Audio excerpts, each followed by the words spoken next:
Hello guys. Hi Sagar. What is sudden surprise? കുറേ നാളായി അപ്പോൾ വീണ്ടും നമ്മൾ ഹാറ്റ് ചെയ്യുകയാണ്.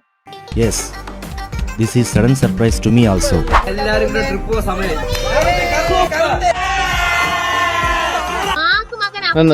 സത്യം നീ കേട്ടോ കുറച്ച് മീനാ തണ്ടം വെച്ച് വരാന് ഇതിന്റെ ശ്വാസം പോയോ? പിടുക്കൻ സന്തോഷം ചത്തില്ല. എന്ത് ശാന്തമായ ഉറക്കം. ഏത് ശാന്തമാ? ശാന്തമല്ല, ശാന്തത. A few moments later. അങ്ങനെ പവനായി ശവമായി. എന്തൊക്കെ ബഹളമായിരുന്നു. മലപ്പുറം കത്തി, മെഷീൻ ഗണ്ണ്, ബോംബ്, ഒലക്കര മൂട്. ഉറങ്ങാൻ വന്നിരിക്കുന്ന ട്രിപ്പിന് കൊള്ളാം. പൊന്നോ കൊടുക്കത്ത